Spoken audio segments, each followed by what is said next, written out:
주님은 나사로가 병들었을 때 그 소식을 듣고 곧바로 달려오지 않았습니다. 요한복음 11장에 완전히 죽을 때까지 4일을 기다렸다 이렇게 나와 있어요. 4일 동안 기다렸다. 여러분 성경에 보면은 3일 길이 나오죠. 보통 3일 동안 길을 가가지고 이제 하나님이 역사하신다 이렇게 나오거든요. 보통 애굽 광야 가나안 땅이라고 하는 또 성막을 보면 뜰 성소 지성소라고 하는 그 말씀을 이루기 위해서 3일 길을 갖다가 자꾸 얘기해 주는 거거든요. 그게 3일 길을 얘기하는데 성경에서 그래서 창세기 22장 4절 말씀이요. 제3일에 아브라함이 눈을 들어 그것을 멀리 바라본지라 이 이삭이 살 것 같았다 죽을 것 같았다. 아브라함이 볼 때 이삭 살 줄 알았어요. 자기가 죽여도 살릴 거라는 거 알았어요. 왜 그런지 알아요? 이게 어디 나오냐면 히브리서 11장에 나와요. 히브리 11장에는 이 아브라함이 믿음으로 아이를 들이면 반드시 하나님이 돌려줄 거라는 걸 믿었다 그랬어요. 이거는 그러니까 이 말은 하나님을 보게 된 것입니다. 3일 길을 가서 아브라함이 하나님을 만나게 되었다 이런 의미거든요. 3일 길이 성경에서는 3일 길을 강조합니다. 3일이면은 부활의 시간이거든요. 예수님도 3일 만에 부활하셨다 이런 말이 있죠, 그죠? 그러니까 3일은 부활을 의미해요. 근데 나사로가 죽었다고 했을 때 며칠이 걸렸어요? 4일. 4일이 돼서 왜 4일에 갔을까? 3일이면 부활인데 4일 완전히 죽기를 바랐던 거예요. 완전히 이 땅에서 죽기를 바랐던 거예요. 그래서 완전히 죽었다고 하는 그 죽을 때까지 기다렸다가 완전히 죽을 때까지 기다렸다가 진짜 죽은 자면 찾아온단 말이에요, 주님이. 여러분이 설 죽으면 안 돼. 교회 다니는 사람들 말이요, 잘 들어요. 자기가 자기를 보면 몰라요? 설 죽은지 진짜 죽었는지?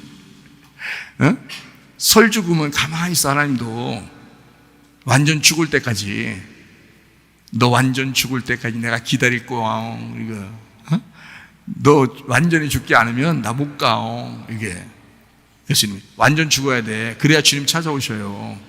이해가 되시겠습니까? 네. 완전히 죽을 때까지 주님은 기다리셔요. 4일이 돼서 완전히 죽은 나사로를 주님이 찾아옵니다. 완전히 죽어야 주님이 찾아오는 거예요. 여러분, 자기가 안 죽었는데 주님이 찾아오셨다? 안 되는 거예요. 죽은 자에게 주님이 찾아오시지 어떻게 안 죽은 사람이 주님 찾아오면 되겠어요? 네. 그러면 안 죽은 사람에도 찾아온다고 해요. 그러면 여러분이 안 죽었는데도 자꾸 교회 나오니까 주님이 자꾸 찾아오시긴 해요. 어떻게 왜 찾아와요? 죽이려고. 제가 말씀 들으면 계속 찔리죠. 말씀 들으면 계속 맞아, 저 말이 맞는데 내가 왜 이렇게 안 죽지 이러면서 자꾸 자신을 자꾸 점검해 보게 되죠. 예, 그렇게 하는 거예요. 그러니까 안 죽은 사람한테 찾아온다는 이유는 죽이려고 하는 거예요. 계속 죽이려고. 근데 진짜 죽으면 주님이 찾아오시는 거예요. 예, 부활시키려고 찾아오는 거예요. 죽으면 부활시키려고 찾아오고 아직 안 죽었으면 계속 죽이려고 찾아오는 거예요. 뭔 말인지 아시겠죠? 진짜 죽은 사람에게 찾아오니까 성경에서는 내 육체적인 삶, 이게 마르다와 마리아와 나사로가 있다면 내 육체적인 마르다와 마리아의 무덤 안에서 3일길이 지나고 그 3일길이 지나서 나사로라고 하는 예수님의 영이 죽어있는 그 자리에 예수님이 찾아오시면 어떻게 해요? 내 속에서 나라는 육체적인 삶에서 이 속에 죽은 나사로가 살아나야 되잖아요. 그 영이 깨어나야 된다고. 그래서 나의 그 죽음이라는 무덤 안에 갇혀있는 그 나사로가 부활돼야 된다는 말입니다. 완전히 죽었다라고 알았을 때 부활시킨다는 거죠. 설 죽은 사람 안 된다. 그렇게 살리는 게 아니다. 내 안에서 깨우고 살려야 할 또 다른 내가 있다 이 말입니다. 그게 나사로를 찾아오신 주님이셔요. 자, 예수님의 그 죽음으로 나의 영이 내 육체 안에서 살아나게 되면 그 이후에 주님을 알게 되는 내가 무덤에서부터 나와서 예수님의 영으로 살아가게 된다는 것입니다. 마태복음 27장 52절 한번 봐요. 무덤들이 열리며 자던 성도의 몸이 많이 일어나되 이렇게 되어 있어요. 내 육체 안에서 살아나게 되잖아요. 영이 이게 살아난다. 그러면 무덤들이 열린다 그러잖아요. 무덤들이. 그럼 이 무덤이라는 단어가 무네메이온이라는 단어거든요. 무네메이온이라는 단어는 이게 기억이라는 단어입니다. 이게 회상, 거주한다 이런 얘기거든요. 그게 열린다는 거예요. 그러면 그 자던 사람들이 일어난대요. 에게이로 일어난다, 깨운다라는 단어예요. 그러면은 자 보세요. 무덤이라는 게 뭐라고? 나의 기억이라고, 나의 생각이라고, 내가 회상하는 거라고. 그것이 갇혀 있었는데, 가두어져 있었는데 이것을 깨워야 된다는 거야. 이 속에서. 그게 무덤에서 깨우는 거예요. 그러니까 자던 성도들이 일어났다, 깨워졌다 이 말이야. 깨어났다 이 말이에요. 그러면 깨어나면 어떻게 해요? 깨어나면 거기 있어야 돼, 나와야 돼. 나와야 되겠죠? 나오는 게 이렇게 되네. 그 이후에 되죠. 그 이후에. 마태복음 27장 53절 말씀. 예수의 부활 후에 그러잖아요. 그 부활 후에 그들이 무덤에서 나와서 이러잖아요. 자, 깨어났다고 해서 다 일어난 게 아니에요. 다 무덤에서 나온 게 아니야. 먼저는 깨어나죠. 먼저는 깨어나고 그 다음에 부활 후에 그들이 무덤에서 나온다는 거지. 그렇잖아요? 무덤에서 나와. 주님을 알게 되는 내가, 자, 깨어나서 주님을 알게 돼, 말씀을 듣게 돼요. 이렇게 알게 되니까 무덤에서 나와야 되잖아요. 그래서 무덤에서 나와가지고 예수의 영으로 살아가게 된다는 거 아닙니까? 예수의 부활 후에 그들이 무덤에서 나와서 거룩한 성에 들어가 많은 사람에게 보이니라. 사람이 깨어나야 되고 그 깨어난 상태에서 부활하셔야 합니다. 무덤에서 나오셔야 돼. 여러분 생각으로 가두어져 있지 말고, 기억의 감옥 속에 가두어져 있지 말고 벗어나고 자유로워야 된다는 거지. 그걸 부활이라고 그런다고요. 자기의 생각에 막 매여 있는 사람도 있어요. 교회 다니면서 자기 생각만 옳다고. 그런 거 아니라고요. 그거 아니라고. 그걸 벗어나야 된다고. 자유로워야 된다고. 진리는 우리를 자유케 한다 그랬지, 우리를 가둬놓는 게 아니라고요. 요한복음 11장 25절 26절 말씀입니다. 예수께서 이르시되 나는 부활이요 생명이니 나를 믿는 자는 죽어도 살겠고 무릇 살아서 나를 믿는 자는 영원히 죽지 아니하리라 그랬습니다. 나를 믿는 자는 죽어도 산다 그랬어요. 먼저 죽어야 살게 되고 생각, 기억이 깨달아져야 된다는 말입니다. 다른 말로 말하면 이죠? 그러면 살아서 믿는 자는 어떻게 된다고요? 살아서 믿는 자는 영원히 죽지 않는다 그랬잖아요. 그 말은 뭐냐면 두 번째로 살아있게 되면 죽지 않고 영원하다는 말입니다. 계속되는 믿음으로 살아가게 된다는 말이에요. 자, 먼저는 깨어나야 되죠. 그 다음에 무덤에서 나와서 다시 사는 거잖아요. 인생이 다시 사는 거잖아요. 죽었다 살아났으니까. 자, 죽은 자는 살아나야 되는 거고 살아있는 자는 영원히 죽지 않는다 했잖아. 무슨 말인지 알겠어요? 죽은 자는 무덤에서 깨어나야 된다고. 그러면 깨어나면 그거로 끝나는 게 아니라 거기서 무덤에서 나와야 된다니까요. 주님이 불러서 나와야 된다고. 나와서 영원히 죽지 않고 살아가야 된다는 거지. 살아서 믿는 사람이니까 이제. 자, 죽은 사람은 믿어야 되고 그래서 깨어나야 되고, 살아서 믿는 사람은 영원히 죽지 않는다고.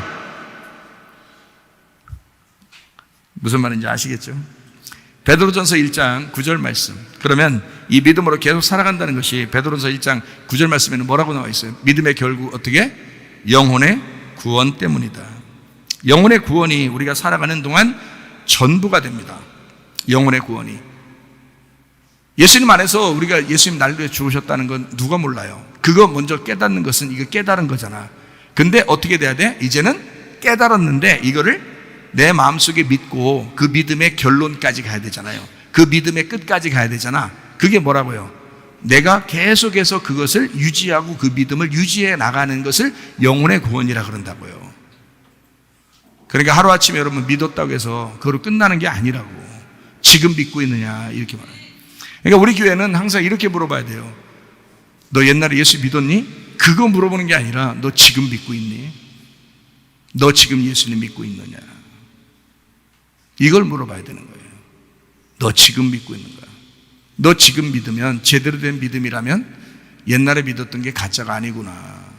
그러나 지금 믿고 있는 게 아니면, 지금 그렇게 영혼의 구원을 위해 살아가는 것이 아니면, 그러면 옛날에 믿은 게 너 가짜였구나. 누가 믿으러 가니까 그냥 믿었구나. 지금 믿으셔야 합니다. 영혼의 구원은 계속 끝까지 가야 되는 거야. 살아있는 동안, 우리의 살아있는 동안 이 영혼의 구원이 전부예요. 천국도 지옥도 내가 살아가게 되어 있습니다. 믿음이 있으면 천국 생활하는 거고 믿음이 없으면 지옥을 살게 된다, 그 말입니다. 목사가 설교하는 것도 영혼의 구원을 위한 믿음을 돕기 위해서 하는 것이에요. 영의 구원이라고요? 영의 구원은 이미 예수님 돌아가시면 여러분이 믿든 안 믿든 이미 영은 구원 받았어요. 이미 영은 구원 받았다. 그 말은 무슨 말? 제가 말하는 건 무슨 말이냐면 예수님이 십자가 못 박혀 돌아가시면서 우리가 믿은 사람도 안 믿은 사람도 다 하나님의 자녀가 되었다, 그 말이에요. 하나님의 자녀가 되었다. 근데 진짜 아버지를 못 찾은 거야. 다른 사람들은 교회를 와서 영혼의 구원을 받는다는 건 뭐냐면 아버지를 찾아온 거예요. 아버지를 찾으러 온 거야. 나를 구원하신, 나를 태어나게 하신 아버지를 지금 찾으러 온 거예요. 그게 영혼의 구원이라고. 그 아버지랑 계속 같이 사는 거를 믿음이라 한다고. 영혼의 믿음. 이해가 되겠어요? 예. 그러니까 옛날에 뭐 믿었다고 자랑하지 마세요. 지금 믿고 있느냐? 너 아버지를 찾았느냐? 너 진짜 아버지 찾았느냐? 너 계속 그 아버지와 사랑하면서 살고 있느냐? 그게 중요한 거죠. 그래서 목사가 설교하는 것입니다. 계속되는 믿음이 별로 없는 시대에 그 계속되는 믿음만 있다면 천국에 가는 것도 두렵지 않을 것이고 교회와 목회자와 동역할 수도 있을 것입니다. 예를 들어서 우리 교회에서 주장하는 말씀들이 있습니다. 예배와 선교. 말씀을 듣는 예배, 그 말씀을 나누는 선교, 그게 교회를 사랑하는 전부입니다. 다른 거는 다 거기에 가지처럼 붙어 있는 거지 원래 뿌리는 아니잖아요. 원래 뿌리는 예배와 선교예요. 예배드리는, 말씀을 통해서 예배드리는 것, 그게 뿌리예요. 그리고 그 말씀을 나누는 것, 선교입니다. 진정으로 실천하는 사람도 있고 외식적으로 그냥 겉으로 하는 척만 하는 사람들이 있습니다. 제가 봐도 그래요.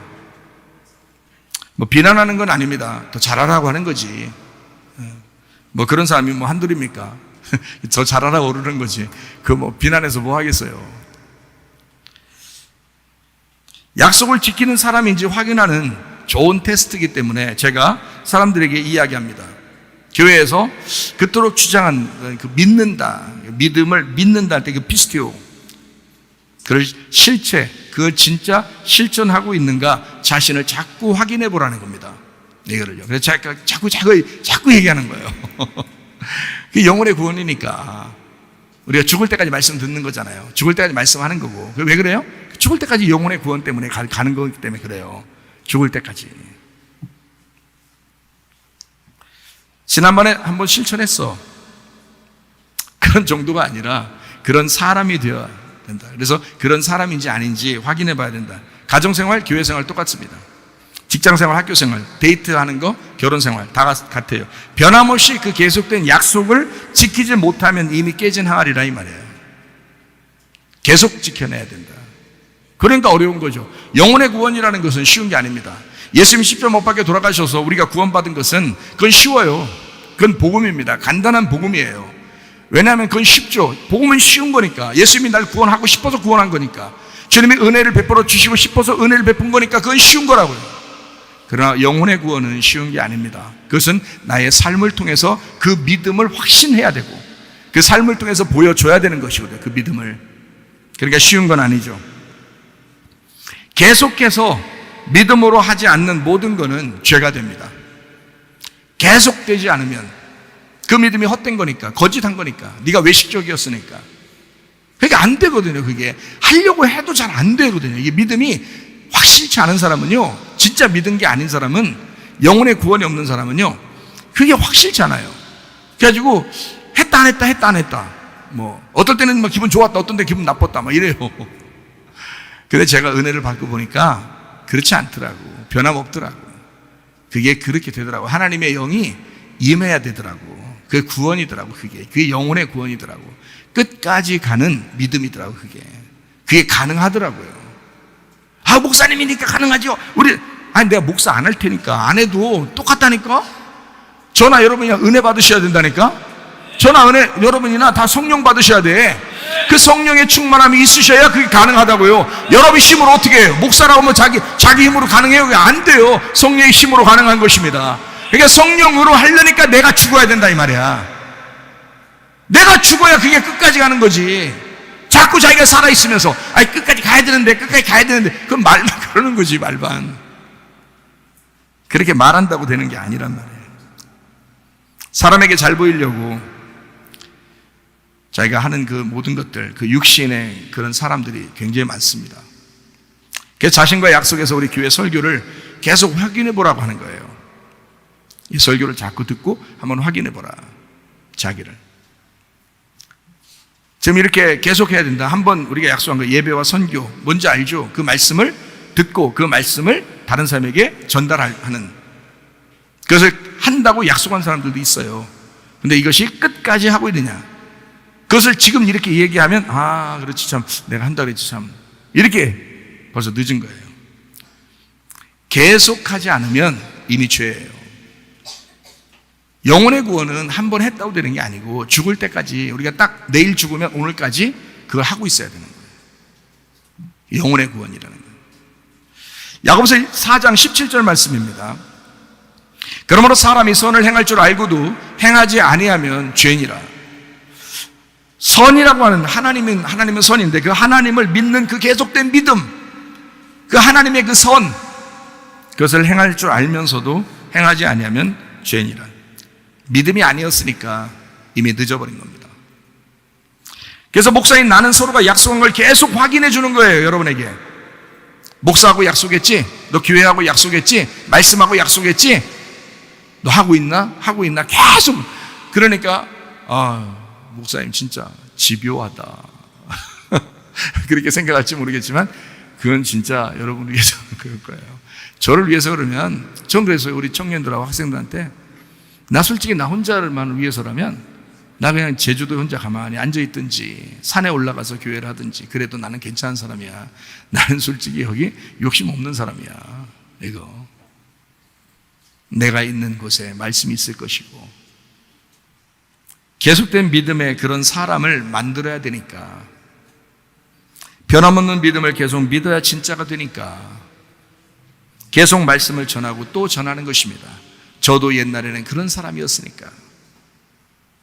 그래서 진짜 믿음이라는 건 이렇더라라는 걸 아니까 자꾸 얘기해 주는 거예요.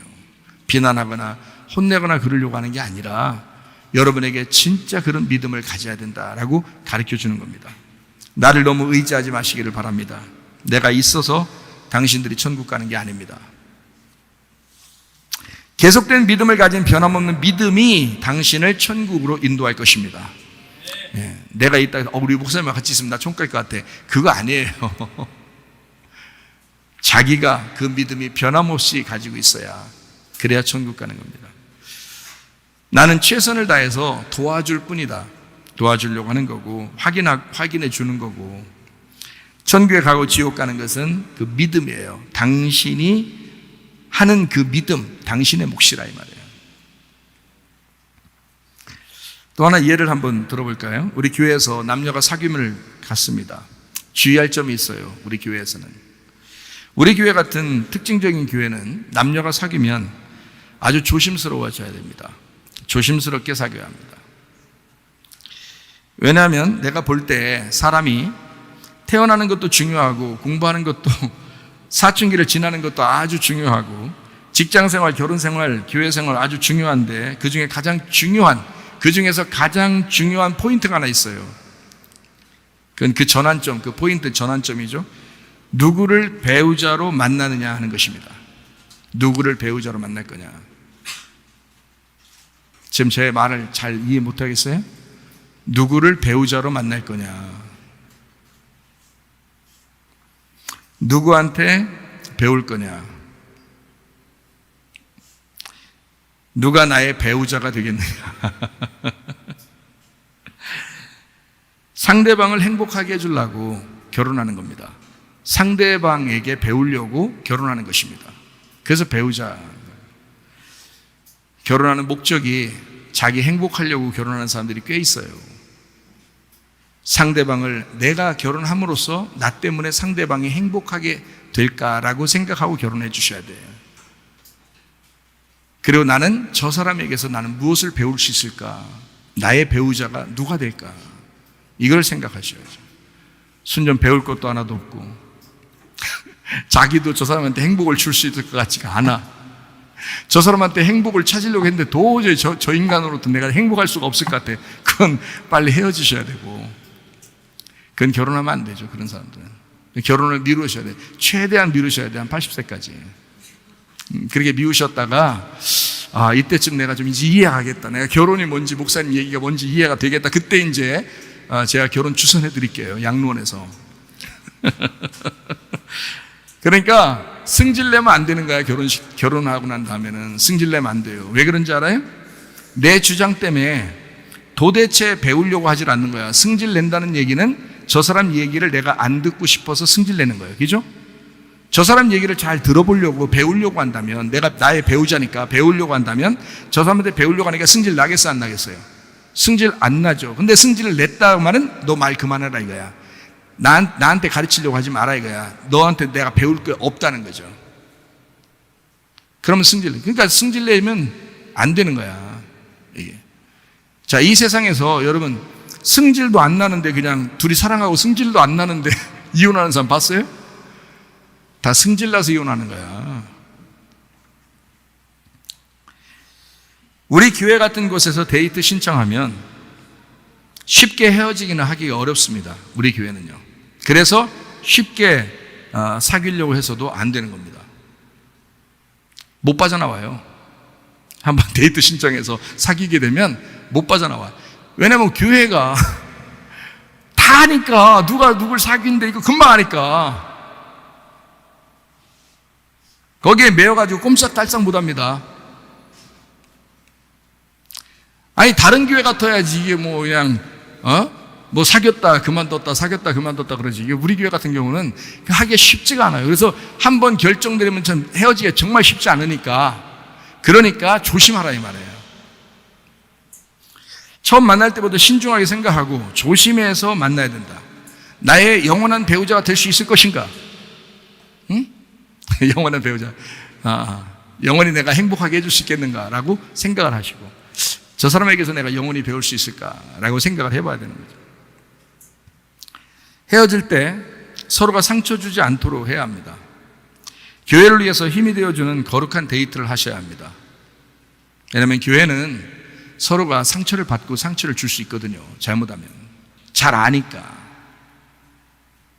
상대방과 사귐을 끝까지 갈 것 같지 못하면 진지하게 얘기해야 합니다. 서로를 배려하는 마음으로 대화하고 충분히 용서할 줄 아는 그런 마음도 있으셔야 돼요. 과감하게 떠나보낼 줄 아는 그런 사람이 되어야 합니다. 매여 있으면 안 돼요.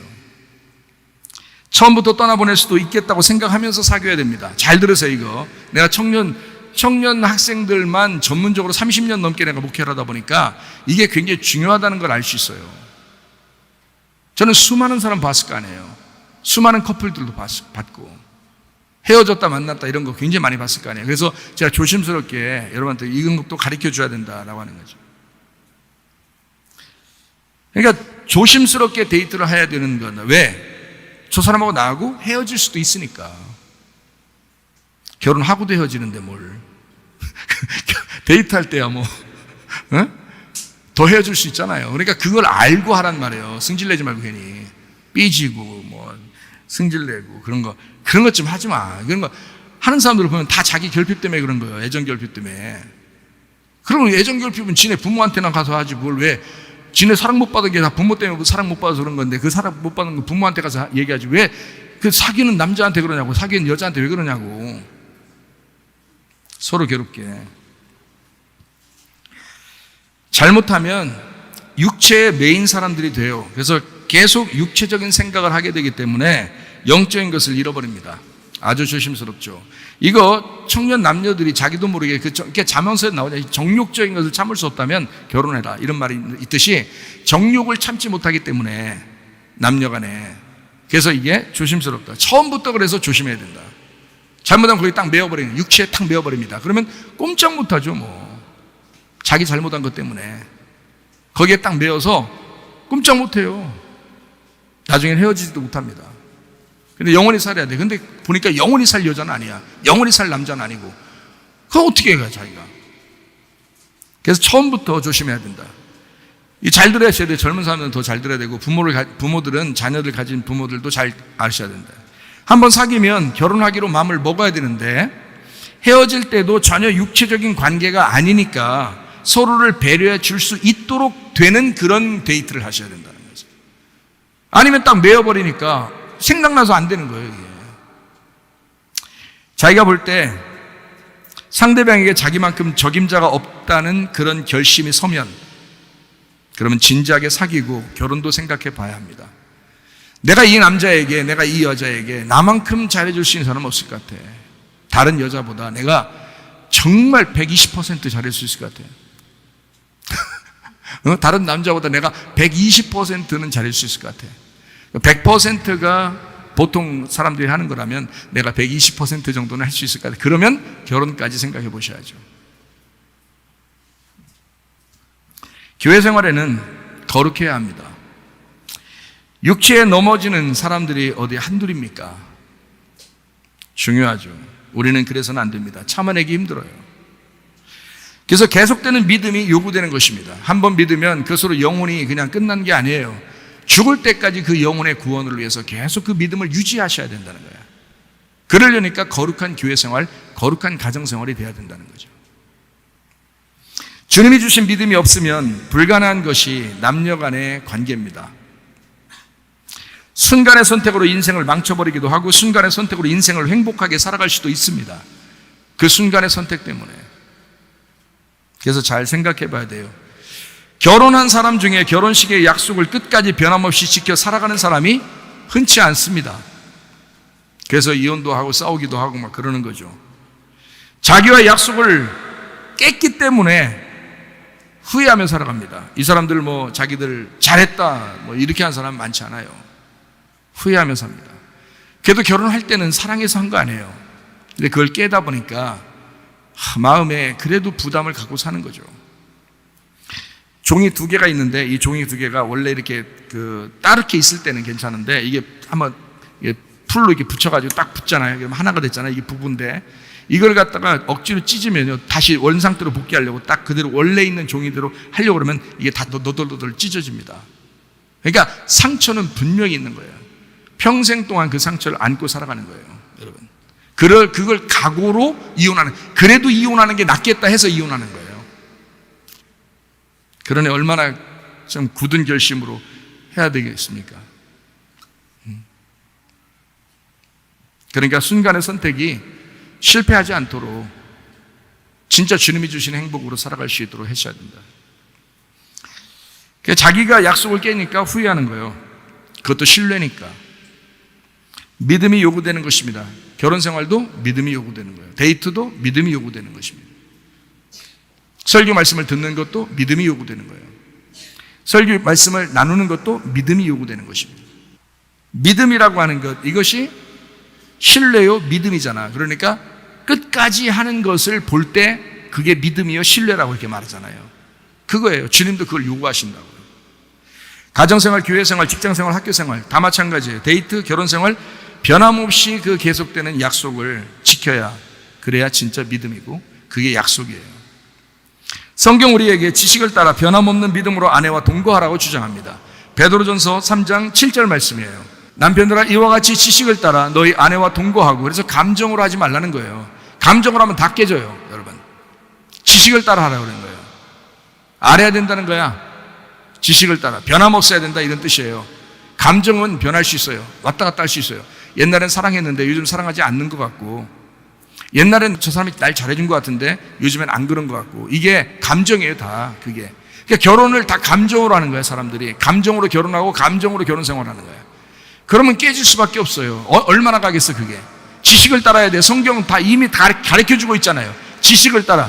이 남자가 나의 평생의 배우자면서 이 남자가 이 세상에서 가장 훌륭한 사람이다 라고 생각해야 돼요. 이 여자가 가장 아름답고 내 평생의 배우자고, 이 사람 말고는 나에게 배우자가 없다, 이 사람 말고는 나에게 아름다운 여인이 없다라고 생각하셔야 된다고. 그게 지식을 따라. 사실은 안 그런데 믿음으로 지식을 따라 너희 아내와 동거하고 그를 더 연약한 그릇이요 또 생명의 은혜를 함께 이어받을 자로 알아 귀히 여기라. 이는 너희 기도가 막히지 아니하게 하려 함이라. 계속 믿어야 됩니다. 계속 기도해야 합니다. 계속 약속하고 실천해야 합니다. 그걸 믿음이라 그러는 거라고요. 육체를 이기고 영으로 살아가시기를 바랍니다. 거짓된 욕망을 버리고 거룩한 믿음에 도달하시기를 바랍니다. 교회를 사랑하면서 계속된 믿음으로 살아가는 여러분 되시기를 바랍니다. 마음속으로 의미를 잘 생각해 봐요.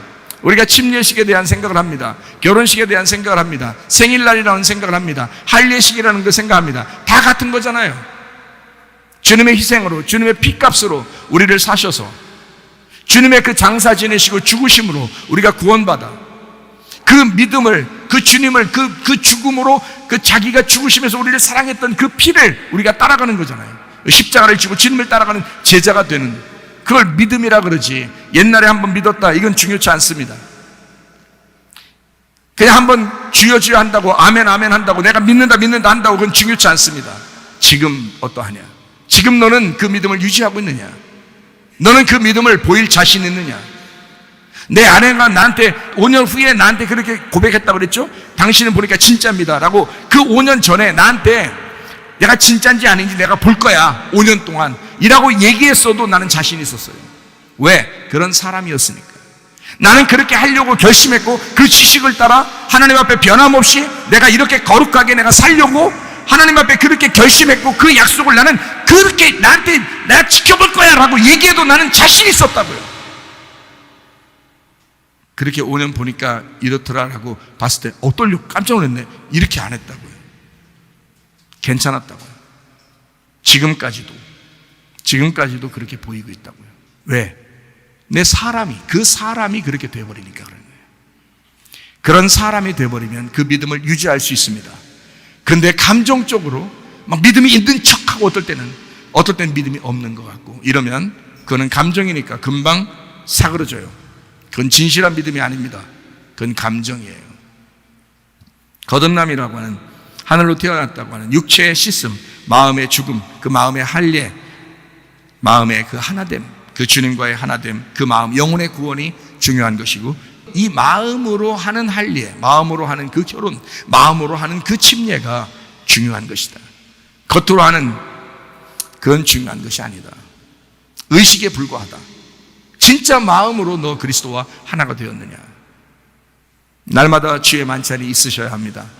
날마다 침례식이 있어야 합니다. 날마다 여러분 마음속에 할례식이 있어야 합니다. 날마다 생일이어야 합니다. 날마다 결혼 기념일이어야 합니다. 날마다 육신이 끊어져서 마음으로 사는 사람들이 되셔야 합니다. 탯줄은 2번 끊기입니다. 탯줄은 한 번 끊는 게 아니라 2번을 끊게도 있습니다. 그게 재침례라고 합니다.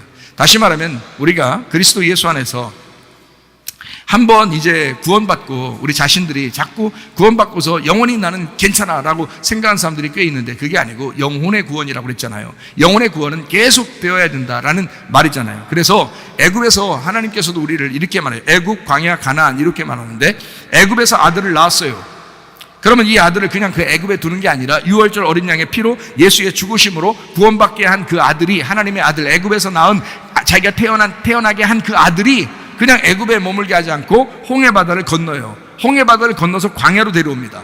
그 아들을 불러낸 거죠. 광야로 아버지를 깨닫게 하려고 그 홍해바다를 건너는 걸 뭐라고 그러냐면 탯줄 끊는다 그러는 것입니다. 탯줄 끊는다.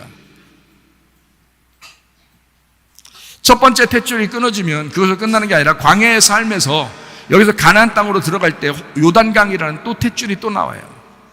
광야, 아버지가 책임지고 그냥 먹이시는 곳.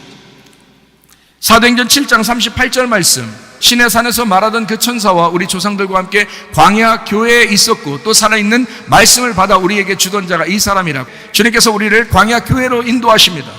구원받으면, 6월절 어린 양의 피로 구원받으면 애굽에 그대로 머물게 하지 않고 우리를 교회로 데리고 나와요.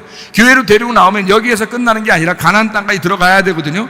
아버지 하나님을 제대로 배우고 가나안 땅에 들어가야 되거든요. 그 가나안 땅에 들어갈 때 또 하나의 탯줄이 끊어지는 것입니다.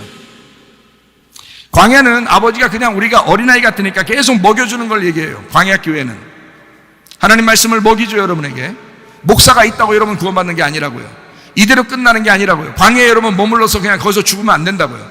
가나안 땅까지 들어가셔야 합니다. 가나안 땅까지 들어가려니까 요단강 탯줄을 또 끊어야 된단 말이죠. 요단강 탯줄을 끊으면, 그러면 요단강 탯줄을 끊고 가나안 땅에 들어가게 되면 이제 주님과 하나가 돼서 부부로서 결혼해서 들어가는 것과 똑같아요. 이런 겁니다. 요단강 탯줄을 이제 끊잖아요. 그럼 아들을 장가 보내는 거예요. 가나안 땅으로 장가를 보내서 거기서 그 가나안 땅을 정복하고 살게 만들어요. 하나님이. 근데 자기 힘으로 혼자 살 수 없죠. 부부가 함께 해야 되겠죠. 그래서 신랑 대신 예수님하고 신부된 내가 함께 가나안 땅을 정복해서 함께 그 가나안 땅에 살아가는 것이거든요. 잘 생각해 보면 요단강 탯줄을 끊지 않으면 가나안 땅으로 들어갈 수가 없습니다. 그래서 제가 여러분에게 부탁하는 것은 두 번의 탯줄을 끊으라. 하나는 홍해바다요, 하나는 요단강이다. 태어날 때 여러분 아기가 태어났을 때 탯줄을 끊어요, 안 끊어요? 탯줄 끊죠. 안 끊으면 큰일 납니다. 아무리 그 아들이 사랑스럽고 딸이 사랑스러워도 탯줄 안 끊고 돌리고 다니고 이러면 안 돼요. 막 들고 다니고 가방에다 넣고 다니고 이러면 안 됩니다. 분명히 이 아이는 탯줄이 끊겨서 엄마와 자식 간에 이걸 탯줄을 끊겨야 이 아이도 하나의 인격체고 엄마도 또 하나의 인격체라고 하는 것을 연결돼 있을 때는 10달 동안 뱃속에 있을 때나 그래요. 나오면 탯줄을 빨리 끊어줘야 된단 말이에요. 왜냐하면 나의 딸로 태어났지만 나의 아들로 태어났지만 이거는 하나님의 아들이다, 하나님의 딸이다라고 분리시켜 주는 거란 말이에요. 이해가 되셔요? 아니 제가 여러분 진짜 애기들 뭐 그렇게 만들라고 그렇게 얘기하는 게 아니에요. 성경이 그렇다 이 말이에요. 그러니까 그렇구나, 성경 얘기하는구나, 내 아들 내 딸 얘기하는 건 아니구나 라고 생각하면 오산이야. 경기도 오산. 그러면 안 돼. 자기하고 애기하고 탯줄을 끊어짐으로써 그 아이는 하나님 거, 나도 하나님 거라는 걸 알려주는 거예요. 그게 탯줄 끊는 거예요. 첫 번째 탯줄 끊는 거. 홍해바다 건너는 것과 같은 것입니다. 하나님의 자녀로서 섬김을 받으라고 탯줄을 끊어주는 거예요. 그래서 자기가 하나님 아버지의 대리인으로서, 부모가 하나님 아버지의 대리인으로서 이 아이를, 태어나게 한 탯줄 끊어진 그 아이를 얼마 동안 계속 돌봐줍니다. 돌봐줘요. 기저귀도 갈아주고 먹을 것도 채워주고 자 돌봐줘, 안 다치게 잘 돌봐주고 하는 거죠. 그런 다음에 그냥 계속 데리고 살아요? 아니면 어느 날 때가 되면 여자도 만나고 남자도 만나고 결혼시켜요. 결혼시키고 난 다음에 너 결혼했는데 엄마한테 인사도 하느냐? 자 이러면 돼, 안 돼요? 자 알아서 인사 가야지. 그걸 인사 왜 안 오냐고 그러면 벌써 안 되지. 탯줄은 몇 번 끊으라겠어요? 2번 끊으라 했잖아요. 한 번은 홍해바다 끊는 거고 하나는 또 한 번은 요단강을 끊는 거야. 요단강 끊을 때는 어떻게 한다고? 내 아들이 사랑스럽지만 결혼시켜야 되는 거야. 나를 떠나서 너 여자 만나야 돼, 나를 떠나서 남자 만나야 돼, 이렇게 결혼을 시키는 거예요. 결혼시키면 일단 끊는 거야. 그거를, 그 탯줄을.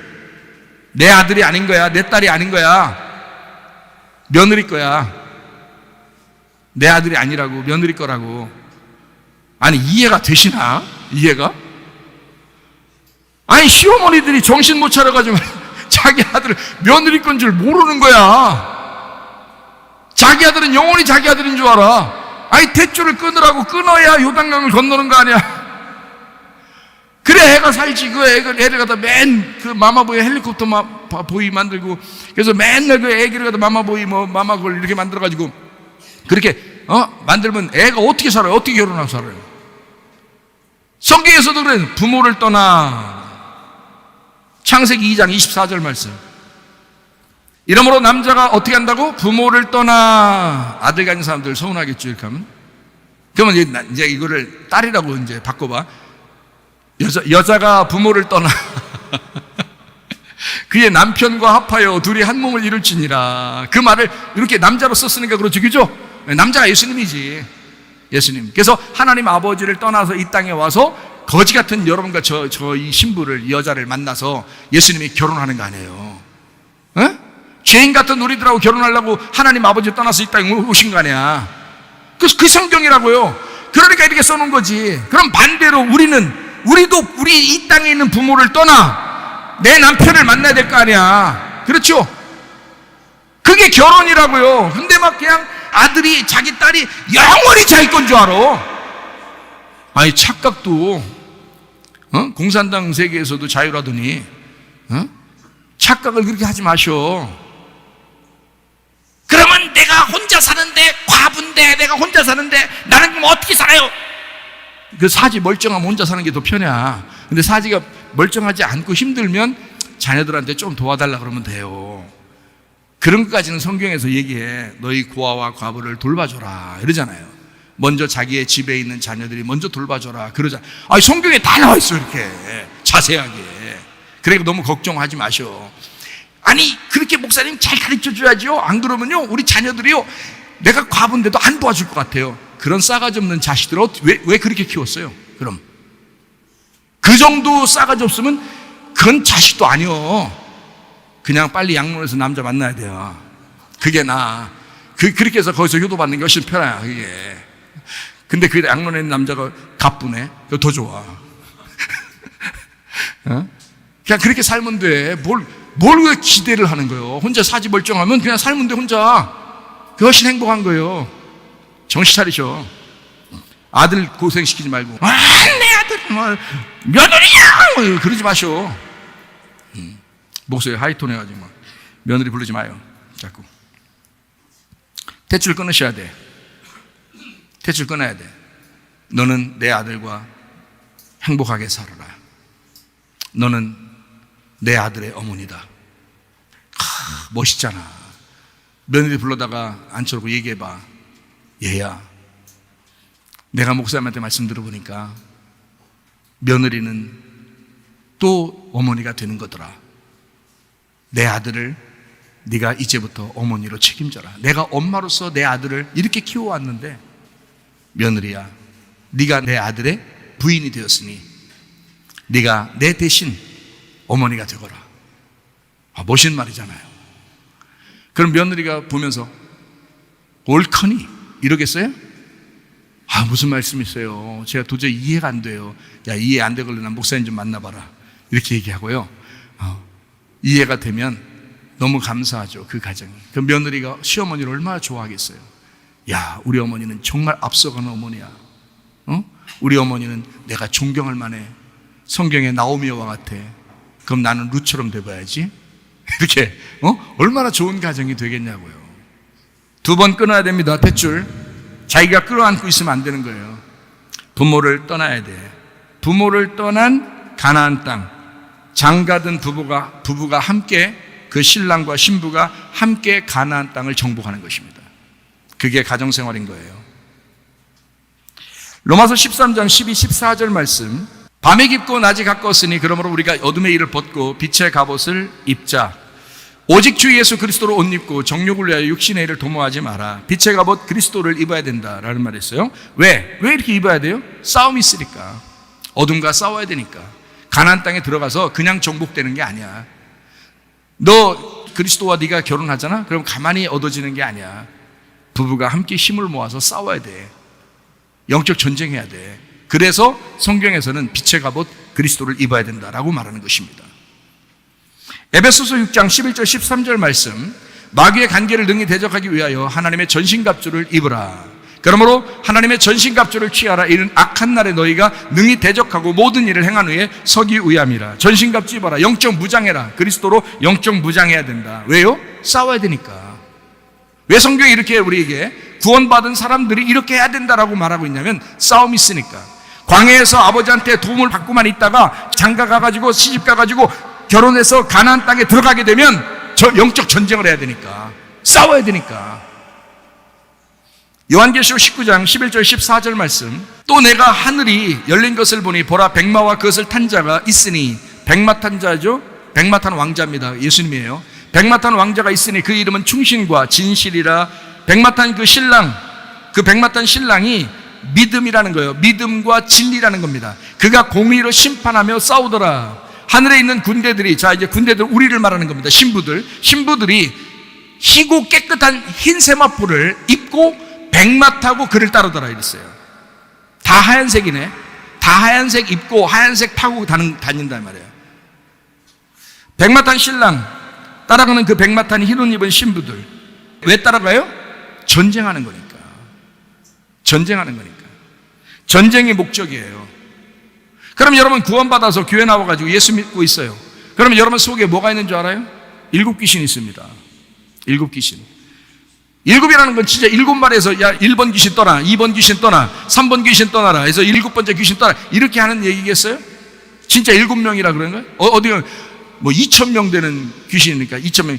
1번 귀신, 2번 귀신, 1900번째 귀신, 2000 귀신 이렇게 하는 거겠냐고. 한 번에 떠나 그러면 다 떠나지. 무슨 말인지 알겠어요? 그러면 7 귀신이 들어있는 여자가 성경에 나와요, 안 나와요? 나오죠. 마가복음 16장 9절 말씀 봅니다. 예수께서 안식 후 첫날 이른 아침에 살아나신 후에 전에 일곱 귀신 쫓아내어 주신 막달라 마리아에게 먼저 보여주셨다. 가나안 일곱 귀신을 얘기하는 것입니다. 가나안 일곱 족속을 쫓아낸다. 그래서 일곱 귀신을 쫓아내 일곱 족속을 쫓아내면 일곱 영이 되시는 성령님이 우리 안에 들어와서 살으셔야 된다는 것을 얘기하는 거예요. 그러니까 자, 일곱 귀신 쫓아나가면 일곱 영이 되는 성령 안에서 부활하여 살아가게 된다는 것을 말하는 거죠. 이해가 되시겠습니까? 그러니까 내 속에 있는 일곱 귀신을 쫓아내고 일곱 영으로 살아가셔야 된다 이 말이에요. 자, 나를 위해서 죽고 나를 위해서 부활하신 예수님을 진지하게 믿으시기를 바랍니다. 침례로 주님과 결혼하시기를 바랍니다. 결혼의 서약을 끝까지 실천하며 사시기를 바랍니다. 우리는 계속된 예배, 계속된 선교가 우선임을 잊지 마시기를 바랍니다. 베드로전서 1장 9절 말씀 읽고 마치겠습니다. 믿음의 결국 곧 영혼의 구원을 받으면, 믿음의 결론은 영혼의 구원입니다. 계속된 믿음, 영혼의 구원을 위하여 계속된 믿음으로 승리하며 사시다가 주님 만나시기를 바랍니다. 우리 하나님 아버지 사랑과 은혜를 감사합니다. 하나님, 우리가 믿음으로 승리하게 도와주옵소서. 믿음으로 계속된 영혼의 구원을 위하여 계속된 믿음으로 살다가 주님 만나게 하옵소서. 예수님 귀하신 이름 받들어 기도 올리옵나이다. 아멘.